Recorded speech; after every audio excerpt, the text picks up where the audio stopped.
What's up everyone, welcome back to Band on a Budget. Every bass guitarist should own their own DI box. In today's video we're looking at the Tech 21 VT Bass DI, which acts as your typical DI box, but also with EQ and drive settings.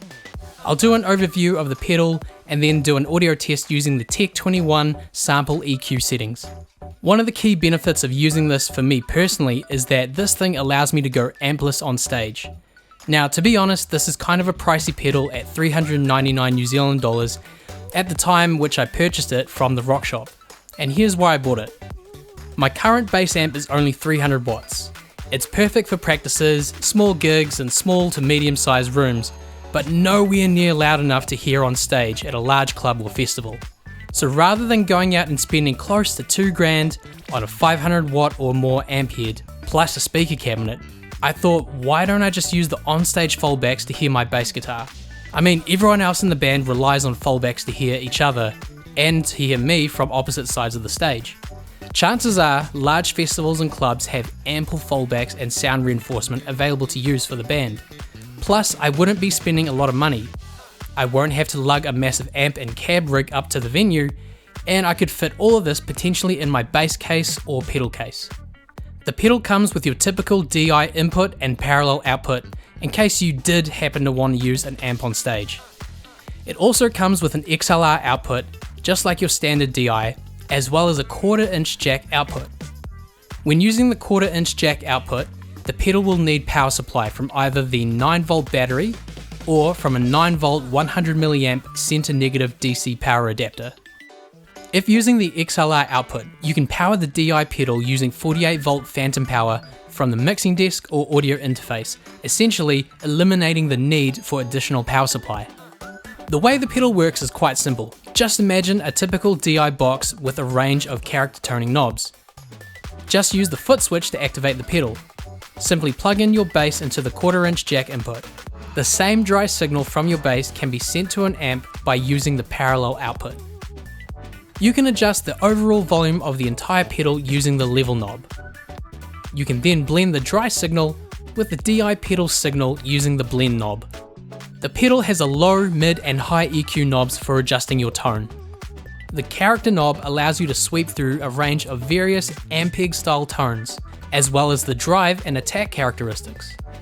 You can adjust the gain and overdrive from clean to dirty aggressive tones. When the pedal is active, all of these adjustable parameters can be sent to the front of house mixer using the XLR output. You can add plus 10 dB to the signal if using a 1/4 inch jack output. Additionally, there is a negative 20 dB for the XLR output. The Byte button activates presence and a subsonic filter to tighten your overdrive sound or make clean note sound more defined. The speaker button activates a cab simulator, emulating American-style 10-inch bass cab speakers. The VT Bass DI came with an instruction manual with a selection of sample EQ settings, which I'll show you in an audio test. Note that you don't have to stick to these settings at all. In fact, I use none of the sample settings when gigging with my band and instead adjust them as I need. I'm plugging a 5-string bass into the input of the VT Bass DI. I'm going to use an XLR output going direct into an audio interface. I'll use the 48V phantom power on the audio interface to power the VT Bass DI, which means I won't need to use any other power supply for this pedal.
If you like this content, feel free to show some support on my Patreon page. Link is in the description. Otherwise, thanks for watching everyone.